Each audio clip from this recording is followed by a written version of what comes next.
My fellow Jamaicans and friends of Jamaica, the government of Jamaica understands and readily appreciates that in the absence of pertinent facts and appropriate context, stakeholders, especially those who donated to our Support Jamaica Hurricane Melissa Relief platform, may be inclined to view with concern or unease the Auditor General's finding that it was $26 million or 1.8% of the 1.4 billion Jamaican dollars received in donations that had been spent up to February 2026. Facts and context matter. Jamaica is in a new era of managing and accounting for public funds. This is in keeping with the financial instructions of 2017, which replaced the previous instructions of 1977. The 1.4 billion Jamaican dollars received in Hurricane Melissa donations could not have been used willy-nilly. And as such, Jamaica's Office of Disaster Preparedness and Emergency Management, ODPEM, needed to embark upon processes to ensure that the donated funds could be used and accounted for in accordance with budgetary rules, including the 2017 financial instructions pursuant to the Financial Administration and Audit Act. We operate in an environment where there is genuine skepticism on the part of some people, as well as those who, for politically contrived reasons, tend to foment distrust and exploit by being cynical. Separate and apart from the bureaucratic processes governing use of the Hurricane Melissa donations, the government of Jamaica decided to use the donated funds on tangible and demonstrably evident initiatives that deliver lasting value to beneficiaries. Of the 1.4 billion Jamaican dollars received in Hurricane Melissa donations, $240 million is being spent to support the Government of Jamaica directed roof repair program. This is the program under which the Jamaica Defense Force and foreign military partners carry out the repair of people's damaged roof. This is separate and apart from the cash grant related roofs program. Additionally, $600 million is being used to build bases for the modular housing solutions for the people whose dwellings have been destroyed. In tandem with that, $560 million of the donated funds has been committed to additional Hurricane Melissa related recovery efforts. If the government did not go about using the funds in this manner, its detractors could easily argue them get a whole heap of money in donations and we not see where them do with it. That cannot be credibly argued in this case, however, as we have repaired roofs to show and will have concrete bases and other infrastructure and expenditure associated with the installation of modular housing solutions to point to and show you, the donors, what your money would have been used to do. For further context, it should be noted that from the government's resources, the government is spending 67 billion Jamaican dollars on Hurricane Melissa relief and recovery initiatives. The donated $1.4 billion amounts to some 2% of the $67 billion that is actually being spent. The $67 billion that is being spent is testament to the scope and magnitude of the work being done by the government to restore normalcy and help our Jamaican brothers and sisters adversely impacted by the passage of Hurricane Melissa to get on with their lives and livelihood. Of the $67 billion that the government is spending, $10 billion out of it is being used under the cash grant related recovery of owner, occupant, family shelter program, i.e. the roofs program. Approximately $21 billion is being spent to repair roof and other infrastructure at the 692 schools damaged by Hurricane Melissa. This figure, of course, includes the money provided to schools for post-Hurricane Melissa cleanup activities. The government provided the United States dollar equivalent of 24 billion Jamaican dollars as a loan to the Jamaica Public Service Company, JPSCO. This loan enabled faster restoration of electricity to the vast majority of Jamaicans many months ahead of what was previously indicated by the JPSCO. $5 billion was provided via the National Works Agency, the NWA, to conduct cleanup and other post-disaster relief activities. Approximately $1 billion was spent on care packages to provide food and personal care products to needy Jamaicans. $3.2 billion has been expended to assist with the restoration of water supply. $3 billion was spent to restore our agricultural sector, which included the provision of critical agricultural inputs to our hard-working farmers. And $3 billion has been spent to assist small businesses with their recovery. A special cash transfer amounting to a total of $155 million to PATH beneficiaries and $32 million for children with disabilities affected by Hurricane Melissa was also provided. $2.3 billion was committed to assist the recovery of our health sector. $1.4 billion was spent to assist with the recovery of our telecoms, energy, and the transport sectors, which of course provide very key services. The National Housing Trust, the NHT, has provided $3.1 billion for the provision of 2,500 modular housing solutions, with $303.7 million set aside for installation. To date, the NHT has spent $442.2 million on this particular initiative. Additionally, under the Hurricane Melissa Grant Facility, the NHT has evaluated 4,664 claims and has disbursed $1.78 billion, while for peril insurance claims, the NHT has approved 1,134, with 967 claims processed and disbursed so far, amounting to some $1.09 billion. Rest assured, my fellow Jamaicans and friends of Jamaica, the government is at work and is putting both donated funds and the government's resources to good use in restoring lives and livelihoods. May God bless you, and may He continue to bless Jamaica, land we love. Blessed me people, that was Senator Marlon Morgan. So this live today, we are going to just, pass on some information. We'll just pass on some information, play more of these things, make people hear them. And so we know what is going on. Right, once we have the information to send on, we're going to send it on. Because there's a lot of things happening where people just not paying attention to, So that was Minister Morgan speaking up, making reference to the Auditor General report, which, as we all agree, is a welcome report in the context of Jamaican politics. I remember 2 years ago, the big talk was about, oh my God, unaccounted money unaccounted for, as it was called, Yes, the unaccounted. Yes, the big unaccounted for. And then when it blew up in the face, oh, we never said missing, we just said it was unaccounted for. That was the big hoo-ha-ha then. So I welcome this investigation that says, listen to me, all of our money is safe. We appreciate the donation, and we are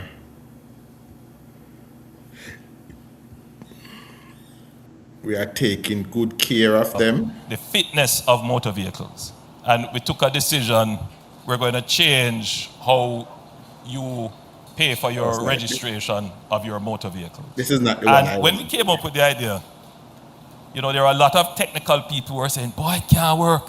It's going to create more problems, more accidents going to happen. Because there's, as I tell you, the thinking, if it don't take long, if you don't have 1 million scrutiny over it, then something is wrong. That is corruption. We change it. People are very happy. They don't have to spend all this time trying to pay for their fitness and their registration. And we're going to change many more things in government to make it more efficient for you, the people of the country. Because the notion of corruption and what has not yet dawned on what I hear all the kind of people talking about is that inefficiency is actually corruption. Inefficiency is actually what is depriving the people of Jamaica of getting their house quickly. That is what we must be scrutinizing. That is what the effort must be placed on in fighting against. Inefficiency. There is always need, and I do believe, that there must be a healthy skepticism about unbridled and unbounded executive authority. I'm the first to say that.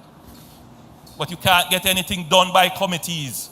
You only get things done when you have effective executives. And what we have managed to do with our bureaucracy is to make executive authority and executive power ineffective. That's it. The Jamaican people will have to decide, how are we going to get things done without enabling the executives to do it and holding them to account for what is done or not done. It is the culture we hide behind, that we take away the power from the executive and therefore we don't hold the executive to account for anything. Nobody loses their job in government because they miss a timeline. That's not part of our accountability. But that needs to become a critical part of our accountability, that we get things done on time and quickly.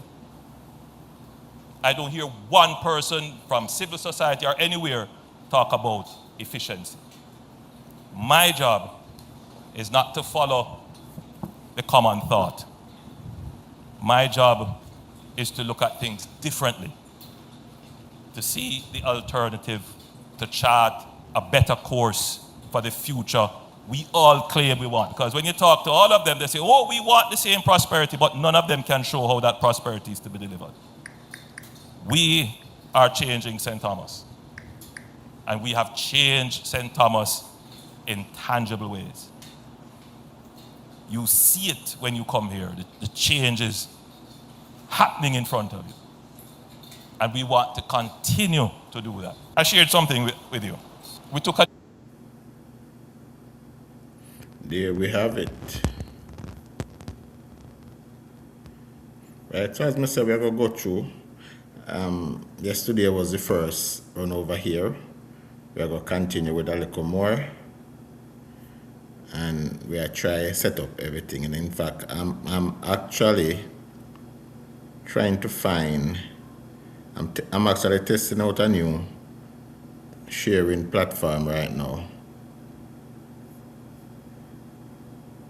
It's not StreamYard, so I'm actually seeing how best it works.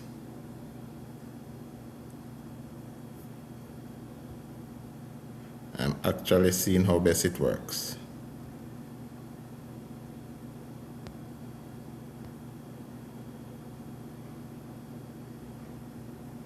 But as I was saying, a couple of days ago, the big thing was about, oh, money was missing, money was unaccounted for. So now that we had an audit, the Auditor General did her thing, and luckily, and I'm proud of the government where I support for this, all of the funds, all of the donations were accounted for. You could tell where it was, right? This is in the context of Jamaican politics, if you know it. Jamaican politics is synonymous with oh, unaccounted for money, you can't find overrun. So in this context, and for say, we come out of this process, we exit this process, and all of that is accounted for, you know where it is. But we have people now that are desperate for the next thing to bawl about. That the thing is now that the fact that the money is accounted for is the problem now. Remember, you know, it was a damned if you do, damned if you don't situation. Because if there was an audit and you hear say, oh, all the donations were spent, you wouldn't hear the end of it up to this day. Lie them, I tell, lie, all right, gone. Thief them, thief it. But the fact that you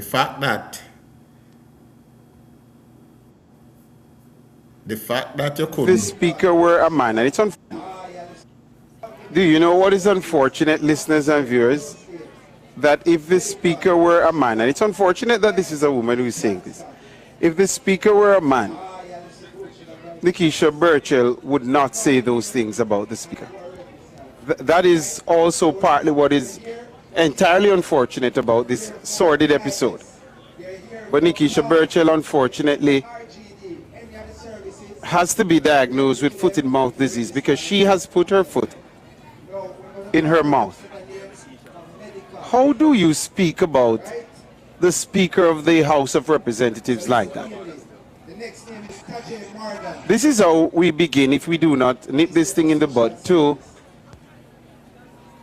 reduce institutions and offices.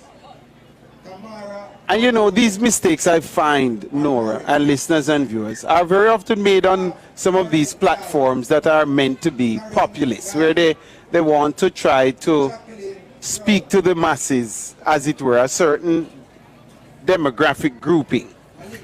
They dunce them. And so they go onto these programs and they say anything at all that comes to their mouths. How did Nikisha Burchell get into the speaker's marriage? This is disrespectful, it is shameful, it is classless, and it is vulgar. And Nikisha Burchell would do well to withdraw and apologize. She would do well to withdraw and apologize. Absolutely no reason exists why Nikisha Burchell should have made those comments about the Speaker of the House. But I have a bit of unsolicited advice for Nikisha Burchell. And let me look squarely into the camera while I give her this advice. Nikisha Burchell, come up to the gutter. That is my word of advice to you, because you've gone below the gutter with this one. Way below the gutter you've gone.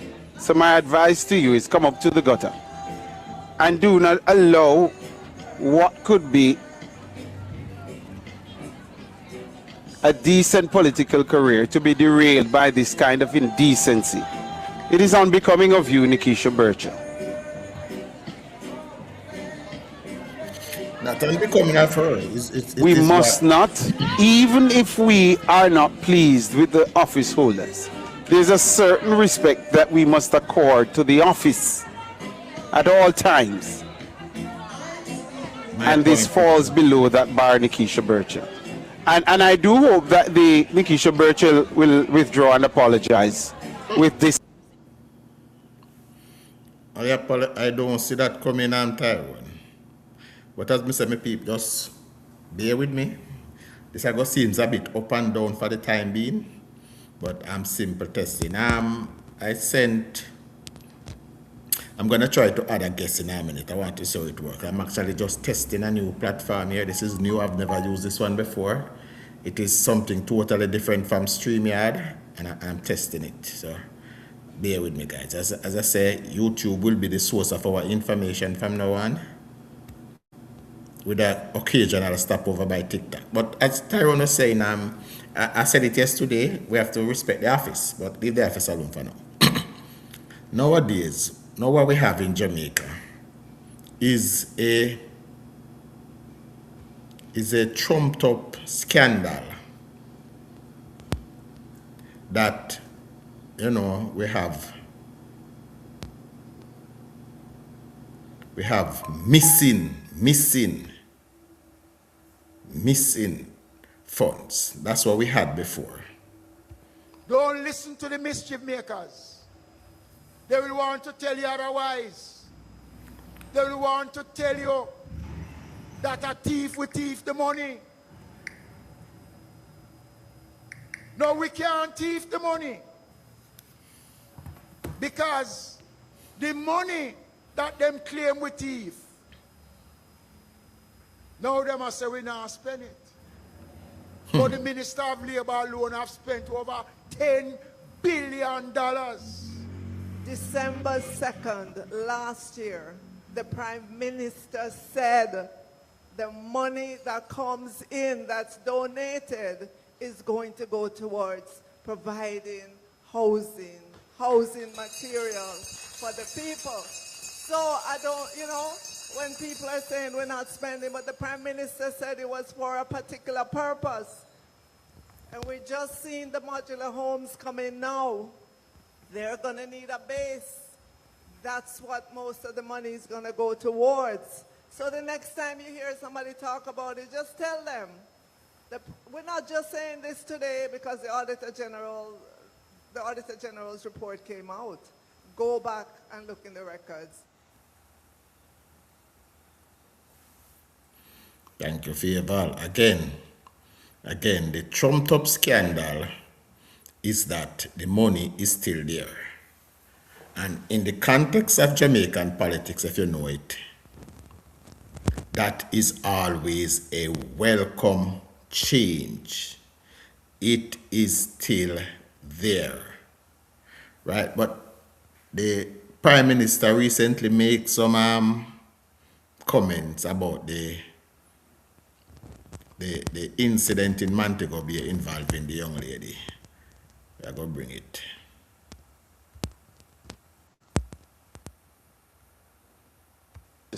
But you must remember that they too come from a place of mistrust and fear. And there is a culture, unfortunately, in our country which we don't speak about because we have a sense of exceptionalism of ourselves. But the truth is, we resist authority. So the police is coming to the citizen with the notion that their authority must automatically be accepted and respected because I wear the uniform. And the citizen is coming to the interaction with the police that historically these persons have been oppressive and unfair and unjust, and I am going to resist and defend my rights. Immediately, there is the setup for a confrontation in the society.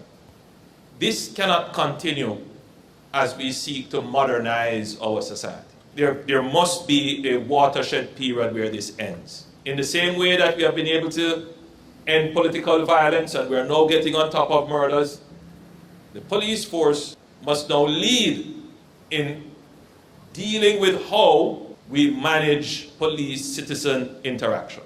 Let me say this. The public may not readily know the mechanics of how policy is formed in national security. Maybe some of the officers here may not know. But there is such a thing as the National Security Council. The National Security Council is a committee of the cabinet, and it brings together all the ministers and their permanent secretaries responsible for ministries that have line responsibility for security. It also has all the heads of security entities. Obviously, the JDF, the JCF, MOCA, Customs. We have recently added ODPEM because managing disasters have now become a part of national security concerns. And we meet once every month, and we discuss the interconnectivity of all of these entities for national security.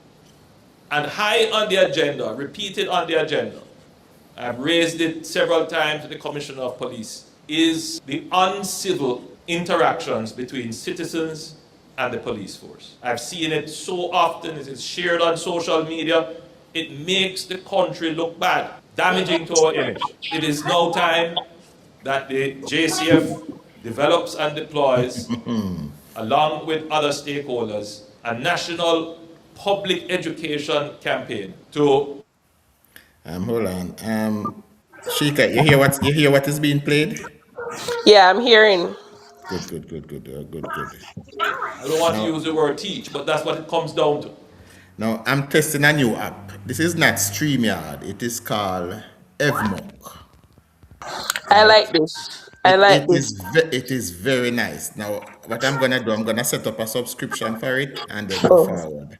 But it is very nice. It is To very educate interactive. our citizens about how they should interact with the Jamaican Yardie, police, welcome. and to educate the police as to how they should interact with the citizens. And this will have to be over a 2 or 3 year period of constant reminders until it becomes muscle memory. Because I've seen, as I'm sure all of you would have seen, videos of policemen trying to interdict a taxi man, for example. And forgive me, I'm not picking on any one group. But that is one of the highest levels of complaints that you get in terms of police and civilian interaction. Or a vendor in a market. You see, Shika, in this presentation, the Prime Minister said a few things that are very important. I remember when he made the speech about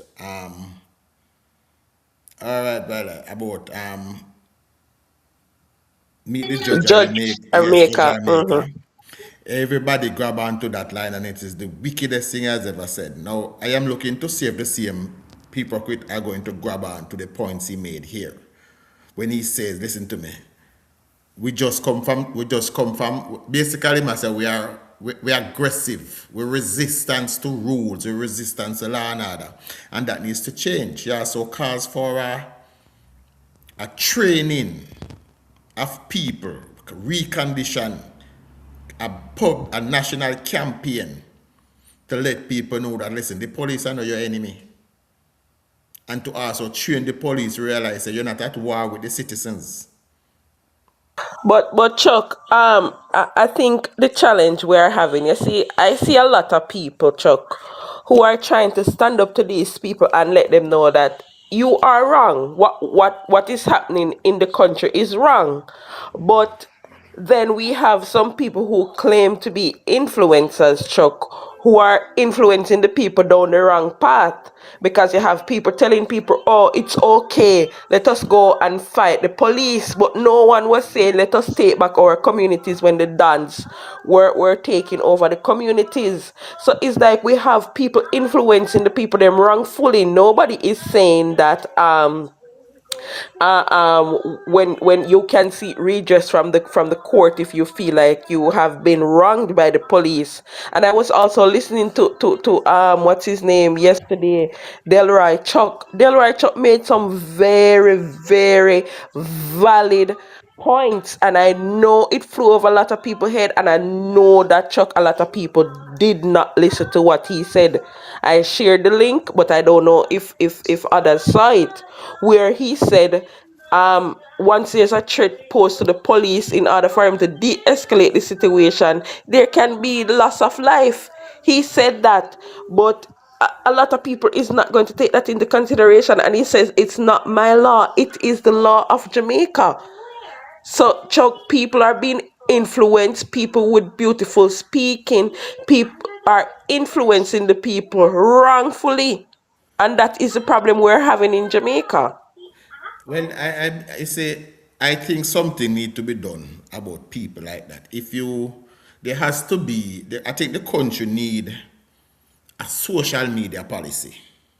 I absolutely agree with you, and I will go again and say even the same guy now that they are promoting, oh, that him want to get rid of the prime minister, this and that, and we just had an election. Why didn't you assemble your team from then? Oh, we have a team to take over. This is not how Jamaica function, and the problem goes back, Chuck, when these people were being very political, and I said burn down the parliament, and I said this and I said that. The police officers who were supposed to uphold the laws of Jamaica sat there and allowed this fire to get out of control. Now it's at their doorstep. No, it's exactly at their doorstep, Chuck, and that is the problem. Because this man wanna did I say, oh, in political and yeah man, him a burn out the government and him a do good and him a this and him a that while breaking the law. You guys sat there. Now him come phone, now him reach at your doorstep. And if they act now, you're going to hear that they're being vindictive, Chuck.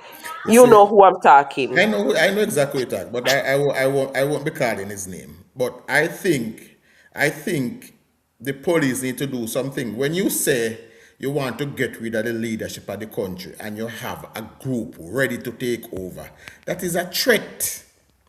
You have Chuck, threatened the that's exactly state. Chuck, that's exactly what I am talking about, and he has been doing it for a long time. He has been instigating violence against the state. Either they, and then he all of a sudden he's no longer political. But during the election, he was there campaigning and yeah man, and this and that and whatever, and people are You, seeing it. I may see somebody do a video and say, oh, he will never become prime minister because of systemic this and that and whatever. If you guys feel that you are capable, if you guys think that you have the potential, there's an election due in the next 5 years. Put yourself up. put yourself Gather up, organize. JF. I've always said it to JFJ and others. Gather your team, JFJ, NIA. Get down a team and go before the people of Jamaica. Go And say, be "Uno want to elected. lead the country." If you think the opposition and the Jamaica Labour Party is doing such a damn bad job, right? Go before the Jamaican public and putting yourself forward. I've always said it to them over Twitter, and I'm gonna say it to that same guy, Wyatt E. You saw all the problems because you were campaigning 3 4 years ago. Why you never assemble that same team where you have ready that an election just passed a few months ago? Election just passed a few months ago. You're gonna come now, your team. Where was this team? Where was this team all along? The JCF needs to start doing its job and it start holding people accountable. Whether I sound or feel political, the own friggin' job, and that's a problem in a Jamaica.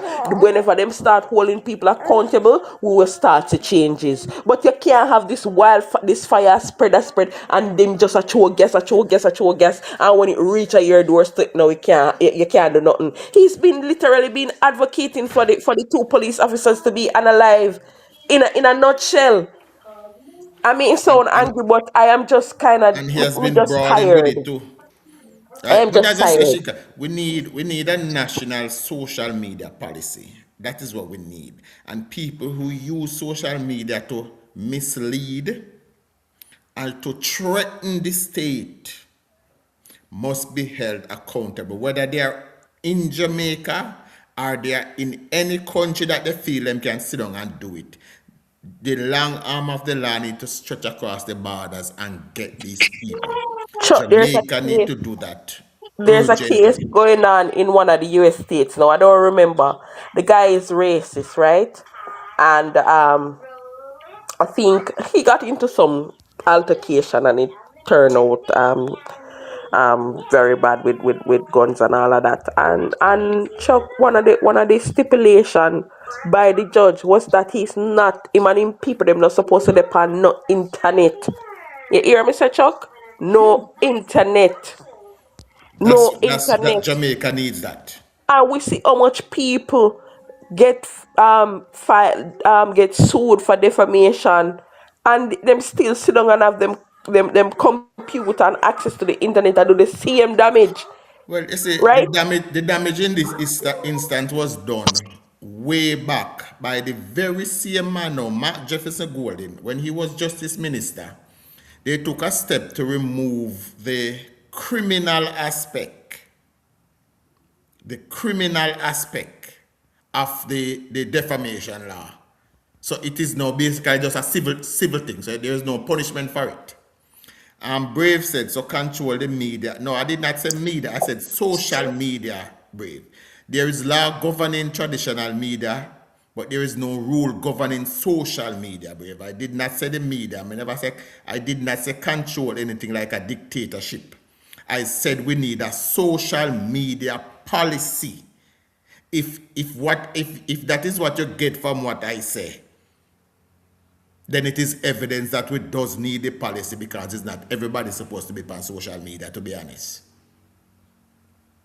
Right, but we need guidelines. It cannot be that just anybody just turn on a phone and them just say and do anything and then nothing comes of it. Once you use your device to threaten the state, and when you call for the removal of the leadership of the country and, oh, I have a team ready to take over, you have gone far. You have threatened the state, and that must not be allowed, right? So the gentleman needs to be arrested and charged. Yes, it a go look bad and them a go run and scream and bawl, but let them bawl. Simply put, we need it. Talk about he have team and petition and UN and like what, why That not man, the only thing full you of know the about people the only them? thing you know about the UN is the name. Why not stop full up the people them? Nobody from the United Nations know this man. This man has never been to the United Nations. He has never spoken to anybody from the United Nations. But because the people them that he's targeting are low IQ'd, they don't know better and they don't know to look up better. Chuck, and Chuck, he not see a new world order now. Him not see what go and say nobody can talk to no country now. Nobody All can do right. nothing to nobody. Him not see say Donald Trump come defy all odds and say me I stand 10 toes down. Kind of UN. We are a democratic country. UN can come intervene in our election. There were some people planning a demonstration in July. I saw them. They were sending me information. And I told them, I said, listen to me. The information where you send me, this is what you put into me as a political platform. If you believe in all of this and all the people who you claim say support you, I say gather them together, form a political party, challenge the government. That's all you need to do. You don't need to come and try to create unrest in the country to mash it up. And then you go, because the leadership of these things are normally not there, you know. Them, when it happens, them run gone. Them run, right? But these people, again, we need a national. And I need to, by next week, I'll be ready to have my second guest, because she is now my first guest. Place or a traffic stop, and what should be a simple matter escalates into a confrontation.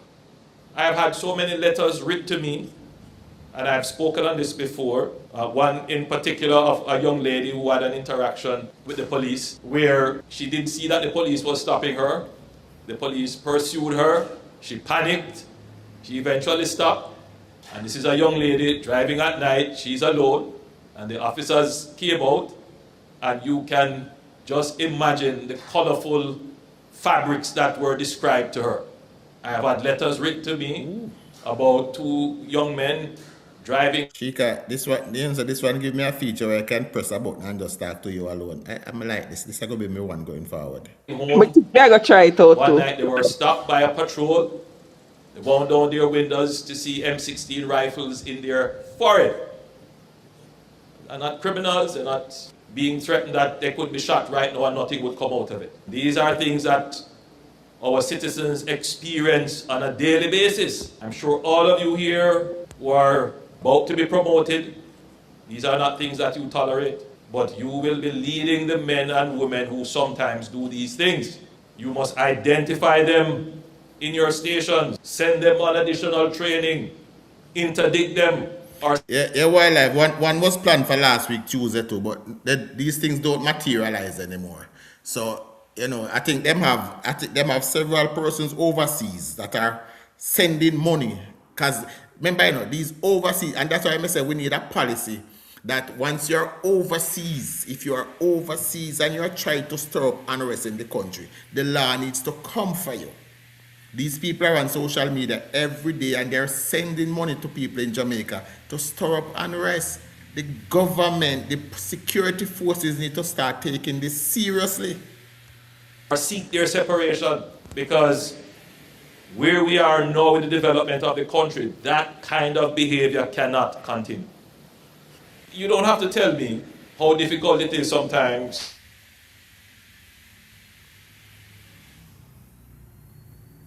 Yeah, man, the government have to start taking this thing very, very serious. And we have to nip it in the bud from Chuck, early. are you able to, if I send you the link, are you able to open it and play the sounds? I should be able to. I should be able to. I'm going to send it to you, the link with Chuck. What's his name? Delroy Chuck, and you play it.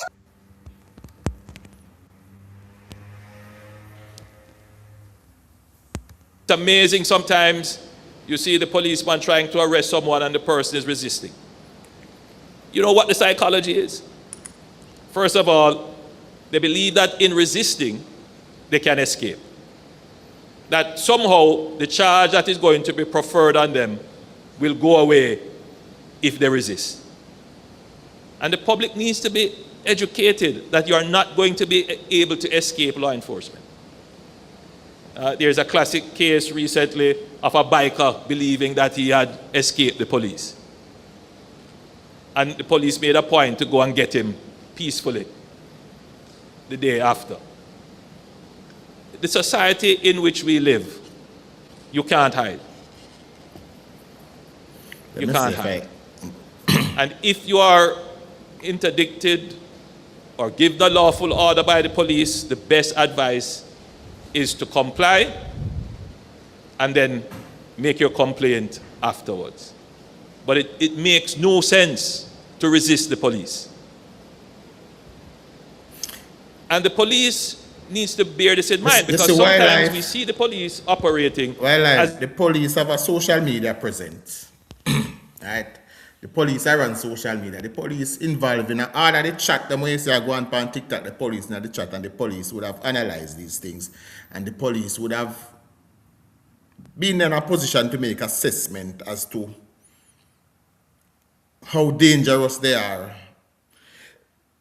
and to decide what action to take, what they need to watch. Now, firstly, no protest can take place without a permit. If you're going to do that, you need to get permit from the relevant authority.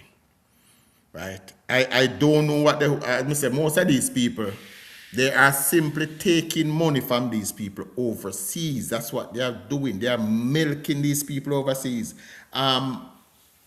Noel Phillips learned that the hard way. He learned that the hard way, that these people are just out for money. Several persons on there have been scammed by them. Just send the money, come and we do this. That is how it is promoted.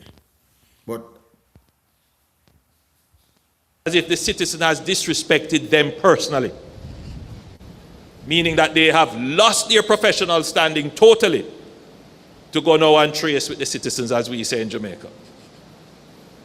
Whereas a police officer, you must never lose your professional standing. Never. And this is why we need to go through this process of public education. This really should have been reinforced in civics in schools. But until we get to that point, we need a national campaign. It is an offense to resist arrest. Yes, you don't believe that you can escape the police. And just to be clear, it is the directive that if you escape the police, they are going to dedicate the resources to find you. So it's better that if the police come, it's amazing. If the police come, surrender yourself. It is simple. It is not that difficult.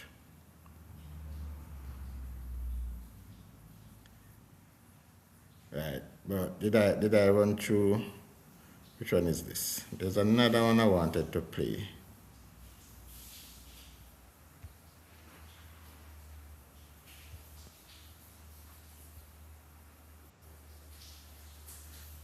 Yes, here we are. We have a containerized solution, which was good morning and welcome to the ODPEM storage compound in Twickenham Park, Spanish Town. We are here this morning to look at some of the housing solutions that has been proposed to help to bring some level of comfort to Hold on, those go again, persons who Chief. were affected. You should have played the other one first because it goes with what the Prime Minister was saying. So you're gonna go off topic and then I know. As I said, I just a test it, you know. So I just a figure out what's what. I'm figuring out how I can store the file them that I can have them in order. So I not really have them in there. But as I said, this are the I found this last night and this is my first test. So all right, man. All just right. bear with me for today. Going forward, there will be better By order, Hurricane Melissa. you know. We have a number of solutions here. We have a containerized solution, which was bought by the Ministry of Economic Growth and Infrastructure Development. We have another unit. You see, wildlife, the thing is, you know, what they love, they don't love Jamaica. What they love is the PNP. And what they want is that no matter what they're doing, no matter the cost, no matter how damaging it is, they want the PNP to be in power. Remember, you know, we heard these people tell us without batting an eye that they would rather suffer under PNP than live in paradise under Labour right. This is what people say. People tell us in the campaign, so guess what? We don't want no road. Just give it PNP. We don't want no water. Just give it PNP. That's what they want. So these people are just the same. They don't like law and order. These people sat there. Remember, you know, all these people was alive when Jamaica was being wrecked, you know. These people were alive during FinSac when we lost 44,000 businesses. Which part of them did they? These people were alive when we were experiencing over 1,700 murders per year. Which part of them did they? They were alive then. So it's not Jamaica they love. Don't be fooled by them. They don't love Jamaica. What they love is the PNP. And as long as what they want is to have the PNP in power at all time. That's all they want. Unit was kindly donated by the people and government of China. And then we have some other wooden units that will be done by the Red Cross, 300 of those. So far for the containerized units, we have 924 of the containerized units in Ireland. Some in Spanish Town here, and some in Luana and St. Elizabeth, and some at the Mount Pelier. Both are JDF holding areas. Good.